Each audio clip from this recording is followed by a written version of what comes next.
Alors, dans mes effets, je ne sais pas si tout joue tout le temps. Je pense que non. En tout cas, tous les envois sont on. Je peux voir que j'ai fait une automation de mute sur un envoi vers un delay long.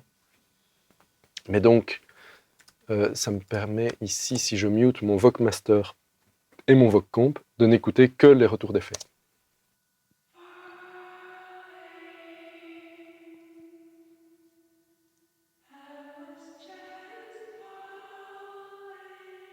On va les envisager un à un. Il y a une altiverbe. OK, qui est une convolution que j'ai faite moi-même, qui s'appelle Fender Tube Rev A. J'en ai fait, c'est A parce que j'ai dû en faire plusieurs. C'était une reverb à lampe Fender, un peu de rockabilly. Ils vendent ça. C'est en fait plus ou moins la même que l'Audio Kitchen là. C'est une reverb à lampe et à ressort mono que j'avais acheté, que j'ai dû garder quelques mois avant de la revendre parce qu'elle faisait des zwing tout le temps. Et je sais qu'en rockab, c'est quelque chose qui est assez apprécié, voire même les gars donnent des coups de pied dedans. Ou j'ai vu une tournée, j'avais vu ça sur Facebook, je vois la même reverb que la mienne et je vois qu'elle est suspendue par 4 câbles en espèce de suspension en l'air. Et je connaissais le backliner, je lui dis mais t'as des problèmes de zwing tout le temps. Il me dit ah oui c'est l'enfer, on sait plus comment la mettre pour éviter qu'elle fasse du bruit. Donc parce que c'était pas dans le cadre d'un truc rockab, il voulait juste une reverb à lampe un peu old school. Donc au final j'en ai fait une convolution et puis je l'ai revendue. Et j'ai réussi à trouver des convolutions où elle faisait pas zwing et du coup je les garde. Donc ça c'est elle toute seule.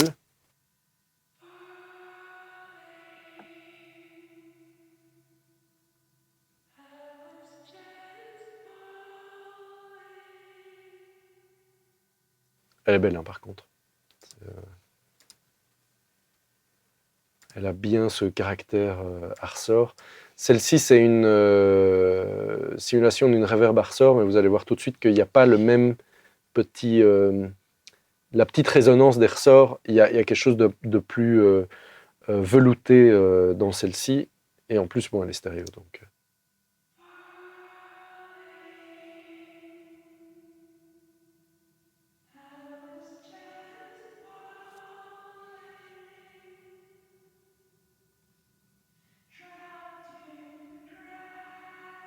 Voilà. Alors, je vous avais parlé du Galaxy, c'est cet écho-ci.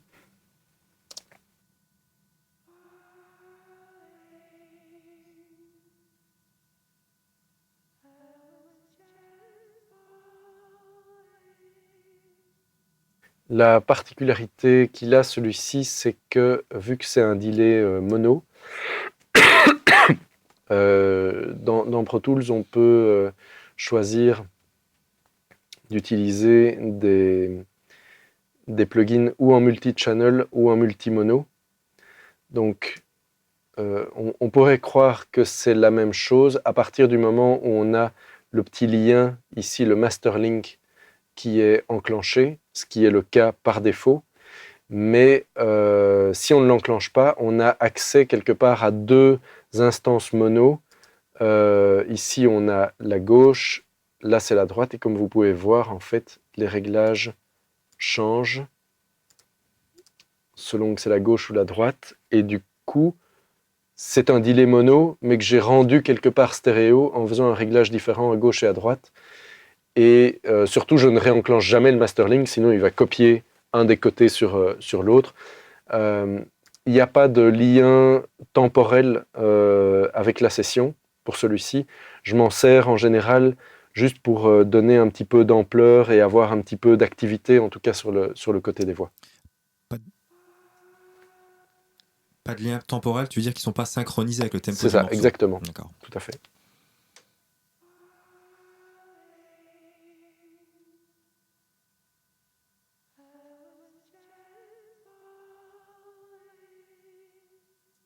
Voilà. Au passage, je ne l'ai pas utilisé ici, mais il y a une super reverb à ressort dedans, que j'utilise parfois juste pour la reverb. Mais ici, j'avais déjà les deux autres. Voilà. Je vous fais écouter ces deux effets-là parce que ces effets-là sont passés tout de suite à l'Eventide verb ou le delay long parce qu'en fait, ils sont coupés dans cette partie-ci de la chanson. Par contre, on peut aller les écouter un peu plus loin. Ça, c'est l'Eventide verb toute seule. Et donc, ce qui va être un peu particulier, c'est qu'ici, on va entendre l'arrivée de ce retour de reverb. Je peux peut-être ouvrir la voix avec. Enfin, mettre la voix dry avec, comme ça vous rendrez mieux compte. I guess.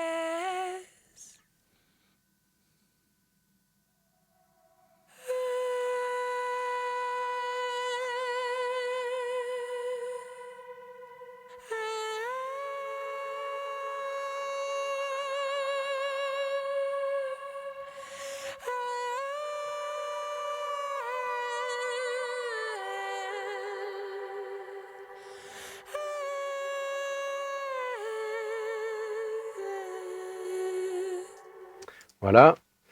Et le delay long, il est dans cette partie-ci. Et je pense que non. Je n'ai pas réalimenté mes reverbs. Ah non, oui, ok, c'est ça. J'ai pas réalimenté mes reverbs via les bus ici parce qu'en fait, j'en ai mis une directement en insert après mon delay. I was just falling, drop to the ground.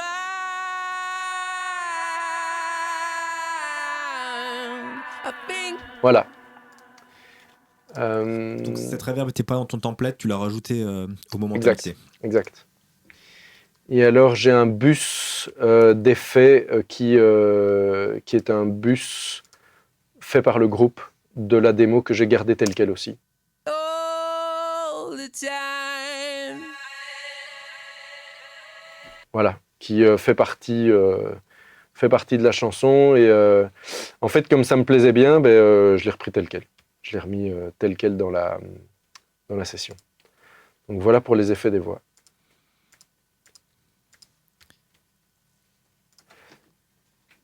J'ai ici aussi toute une série de backing.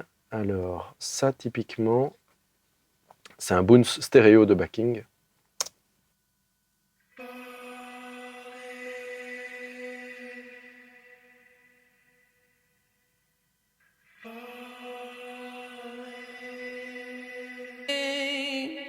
Drop to the ground.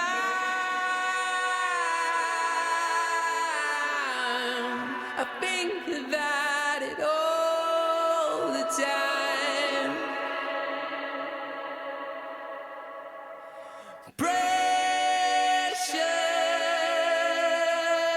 Donc là, en fait, ce bus-là, c'est un mélange de plein de choses. Il y a du pitch, il y a de l'alter boy, il y a des backings, voilà, c'est un mélange de voix de la maquette, de voix qui ont été refaites ici, qui ont été condensées en un stéréo, pas par moi, mais par le groupe. Et je leur en ai demandé un export tel quel pour l'intégrer dans mon mix, parce que ça aurait été l'enfer de refaire à l'identique. Comme c'était cool, je l'ai pris tel quel. La démo a été faite sur Pro Tools aussi ou sur un autre logiciel ? Logic. Logic, d'accord. Ouais, c'est des gros utilisateurs de Logic, comme je dirais les 3/4 des musiciens avec qui je bosse. Logic revient quand même très régulièrement, un peu Ableton. Il est très pratique pour composer peut-être. Ouais, tout à fait.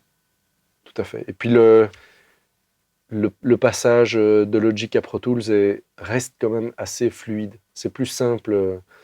Un exemple comme ça, par exemple, pour faire transférer un mapping de tempo d'Ableton à Pro Tools, j'ai pas encore trouvé de solution.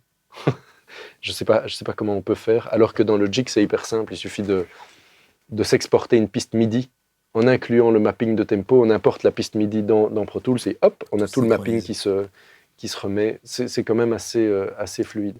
Ici, d'ailleurs, au passage, je reviens avec l'Eventide Verb. C'est vrai que c'est rigolo d'entendre les voix comme ça en solo et d'entendre en fait, cette espèce de montée de la reverb Eventide et le fait qu'elle disparaisse d'un coup sur le temps, évidemment. I think about it all the time. Precious. Ce qui est rigolo, c'est que c'est pas parfaitement sur le temps. Ça, c'est parce que c'est fait à la main. C'est raidé à la main. Ouais. En fait, j'ai dû lever le truc et puis lâcher le fader d'un coup. Il est revenu à sa position initiale en mode touch sur Pro Tools. Et donc, il y a une espèce de petit décalage, mais je suppose que dans le tout, ça ne m'a pas posé de problème. Donc, je n'ai pas réajusté parfaitement Je pense que c'est le genre de petits mouvements, de petits détails, de petites imperfections qui sont quand même pas mal à avoir dans un mix. Comme le délai de Roland tout à l'heure qui n'était pas calé sur le tempo. Ouais, tout à fait.